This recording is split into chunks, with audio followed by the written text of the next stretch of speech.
invasion of Taiwan, China unleashes its full arsenal.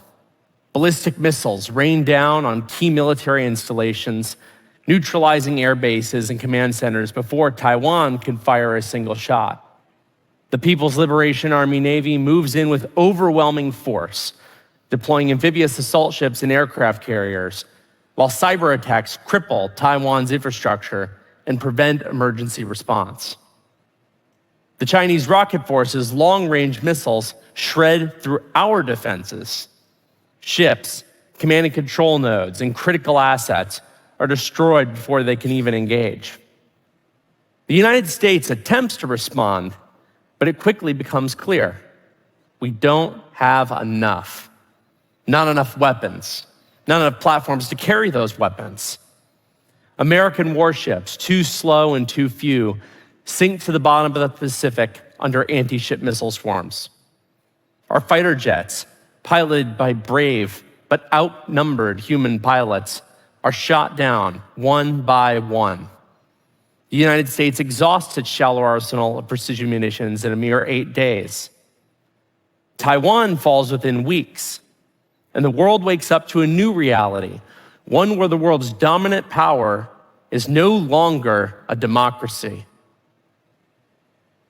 This is the war US military analysts fear most, not just because of outdated technology or slow decision-making, but because our lack of capacity, our sheer shortage of tools and platforms means we can't even get into the fight. When China invades Taiwan, the consequences will be global. Taiwan is the undisputed epicenter of the world's chip supply, producing over 90% of most advanced semiconductors, the high-performance chips that power today's AI, GPUs, robotics. These are also the chips that power your phones, computers, cars, and medical devices. If those factories are seized or destroyed, the global economy will crash overnight. Tens of trillions of dollars in losses, supply chains in chaos, the worst economic depression in a century. And the danger is more than economic. It's ideological. China is an autocracy, and a world where China dictates the terms of international order is a world where individual freedoms erode, authoritarianism spreads, and smaller nations are forced into submission. And before anyone shrugs this off as the plot of Michael Bay's latest movie, we've seen this film before. Just ask Ukraine. At this point, you might be wondering why a guy in a Hawaiian shirt and flip-flops is up here talking about potential World War III. My name is Palmer Luckey. I'm an inventor and an entrepreneur. When I was 19 years old, I founded Oculus VR while I was living in a camper trailer and then brought virtual reality to the masses. Years later, I was fired from Facebook after donating $9,000 to the wrong political candidate, and that left me with a choice: either fade into irrelevance and islands, or build something that actually mattered. I wanted to solve a problem that was being ignored, one that would shape the future of this country and the world. Despite the incredible technological progress happening all around us, our defense sector was stuck in the past. The biggest defense contractors had stopped innovating as fast as they had before, prioritizing shareholder dividends over advanced capability, prioritizing bureaucracy over breakthroughs. Silicon Valley, which was home to many of our top engineers and scientists, had turned its back on defense and the military writ large, betting on China as the only economy or government worth pandering to. Tech companies that once partnered with the military had decided that national security was someone else's problem. The result: your Tesla has better AI than any US aircraft. Your Roomba has better autonomy than most of the Pentagon's weapon systems. And your Snapchat filters, they rely on better computer vision than our most advanced military sensors. Now, I knew that if both the smartest minds in technology and the biggest players in defense both deprioritized innovation, the United States would forever lose its ability to protect our way of life. And with so few willing to solve that problem, I decided that I would try my best. So I founded a company called Anduril, not a defense contractor, but a defense product company. We spend our own money building defense products that work rather than asking taxpayers to foot the bill. The result is that we move much faster and at lower cost than most traditional primes. Our first pitch deck to our investors, who are very aligned with us, said it plainly. We will save taxpayers hundreds of billions of dollars a year by making tens of billions of dollars a year. Now, while we make dozens of different hardware products, our core system is a piece of software, an AI platform called Lattice, that lets us deploy millions of weapons without risking millions of lives. It also allows us to make updates to those weapons at the speed of code, ensuring we always stay one step ahead of emerging and reactive threats. Another big difference is that we design hardware for mass production using existing infrastructure and industrial base.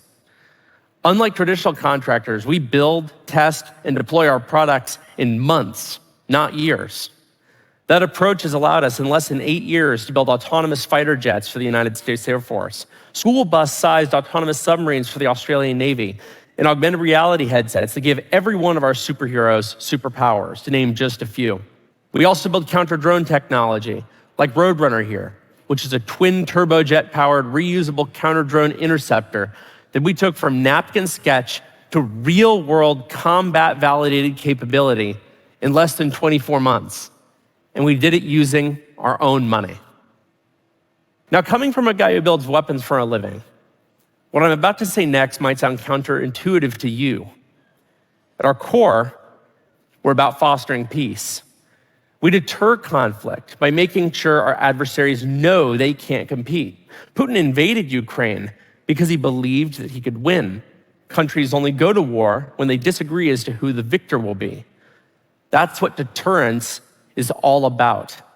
Not saber rattling, making aggression so costly that adversaries don't try in the first place. So how do we do that?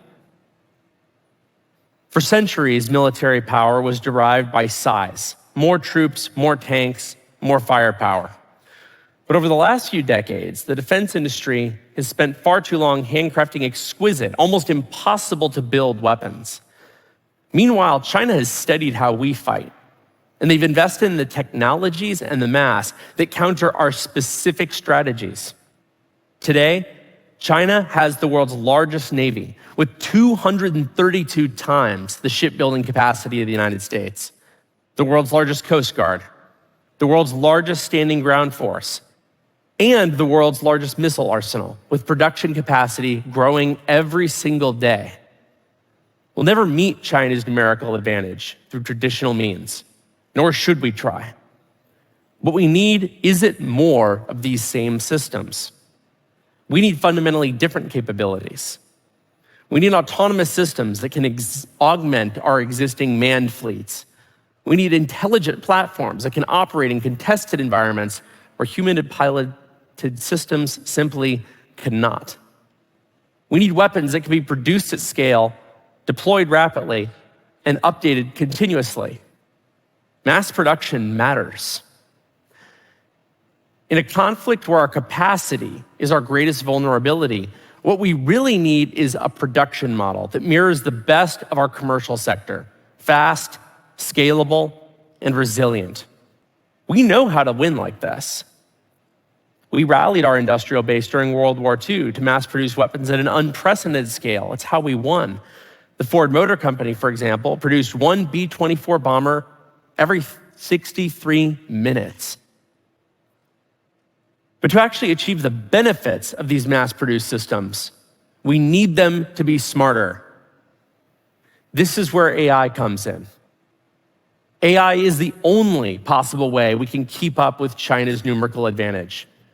We don't want to throw millions of people into the fight like they do. We can't do it, and we shouldn't do it. AI software allows us to build a different kind of force, one that isn't limited by cost or complexity or population or manpower, but instead by adaptability, scale, and speed of manufacturing. Now, the ethical implications of AI in warfare are serious, but here's the truth. If the United States doesn't lead in this space, authoritarian regimes will. and they won't be concerned with our ethical norms. AI enhances decision-making, it increases precision, it reduces collateral damage, hopefully can eliminate some conflicts altogether. The good news is that the US and our allies have the technology, human capital, and expertise to mass produce these new kinds of autonomous systems and launch a new golden age of defense production. With all that information in mind, let's go back to Taiwan, but imagine a different scenario. The attack might begin the same way. Chinese missiles streak towards Taiwan, but this time, the response is instant. A fleet of AI-driven autonomous drones, already stationed in the region by allies, launch within seconds. Swarming together in coordinated attacks, they intercept incoming Chinese bombers and cruise missiles before they ever reach Taiwan. In the Pacific, a distributed force of unmanned submarines, stealthy drone warships, and autonomous aircraft that work alongside manned systems strike from unpredictable locations. Our AI-piloted fighter swarms engage Chinese aircraft in dogfights, responding faster than any human possibly could. On the ground, robotic sentries and AI-assisted long-range fires halt China's amphibious assault before a single Chinese boot reaches Taiwan shores. By deploying autonomous systems at scale, this type of autonomous system, we prove to our adversaries that we have the capacity to win. That is how we reclaim our deterrence. To do so, we just have to stand with our allies across the world, united by the shared values and common resolve that we've shared for the better part of a century. Our defenders, the men and the women who volunteer to risk our lives, deserve technology that makes them stronger, faster, and safer. Anything less is a betrayal, because that technology is available today. This is how we prevent a repeat of Pearl Harbor. We could be the second greatest generation by rethinking warfare altogether. Thank you.